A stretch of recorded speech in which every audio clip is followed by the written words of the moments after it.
അബുദാബിയിലൊരു അമ്പലം ഉണ്ടെന്ന് പറഞ്ഞപ്പോൾ ഒന്ന് കാണാൻ വേണ്ടി പോയതാണ്. പക്ഷേ സത്യം പറയാലോ, കണ്ടു കഴിഞ്ഞപ്പോൾ ഞെട്ടിപ്പോയി. നമ്മുടെ ബാഹുബലിത്തെ കൊട്ടാരത്തിലേക്ക് ഡയറക്റ്റ് എത്തിയൊരു ഫീലായിരുന്നു. ഇതിൻ്റെ ഏറ്റവും വലിയ പ്രത്യേകത എന്താണെന്ന് വെച്ച് കഴിഞ്ഞാൽ ഇത് നിർമ്മിക്കാൻ ആവശ്യമായിട്ടുള്ള കംപ്ലീറ്റ് കല്ലുകളും ഇറക്കുമതി ചെയ്തിട്ടുള്ളത് രാജസ്ഥാനിലാണ്. രാജസ്ഥാനിലുള്ള പിങ്ക് സാൻഡ് സ്റ്റോം എന്ന് പറഞ്ഞിട്ടുള്ള കല്ലാണ് ഇതിന് വേണ്ടിയിട്ട് ഉപയോഗിച്ചിട്ടുള്ളത്. ഇത് ഇറക്കുമതി ചെയ്തതിന് ശേഷം ഏകദേശം 3000-ഓളം വരുന്ന ഇന്ത്യൻ കലാകാരന്മാർ കൈകൊണ്ട് കൊത്തുപണി ചെയ്തിട്ടാണ് ഈ കാണുന്ന ഒരു ശില്പങ്ങളൊക്കെ ഉണ്ടായിട്ടുള്ളത്. ഇതിൻ്റെ അകത്ത് നമുക്ക് വീഡിയോ എടുക്കാൻ പെർമിഷൻ ഇല്ല, പക്ഷേ അതിൻ്റെ അകത്തുള്ള കാണേണ്ട ഒരു കാഴ്ച തന്നെയാണ്. കംപ്ലീറ്റ് വൈറ്റ് മാർബിളുള്ള കൊത്തുപണികളാണ് ഇതിൻ്റെ അകത്തുള്ളത്.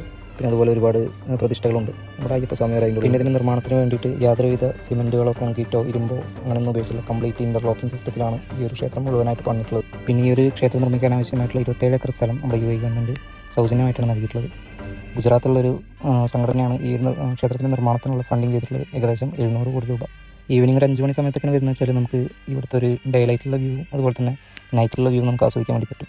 പിന്നെ അതുപോലെ ഇവിടെ ഒരു രജിസ്ട്രേഷൻ ഉണ്ട്, നമുക്ക് ഓൺലൈനായിട്ട് രജിസ്റ്റർ ചെയ്യാം. പിന്നെ അവിടെ ഡയറക്റ്റ് വന്നിട്ട് രജിസ്റ്റർ ചെയ്യാൻ വേണ്ടി പറ്റും. ടിക്കറ്റിന് ചാർജൊന്നും വരുന്നില്ല, കംപ്ലീറ്റ്ലി ഫ്രീ ആണ്. UAE ആൾക്കാരാണെന്നുണ്ടെങ്കിൽ ഒരു തവണയെങ്കിലും ഇത് വിസിറ്റ് ചെയ്യേണ്ട ഒരു സ്ഥലം തന്നെയാണ്. അത്ര അടിപൊളിയാണ്.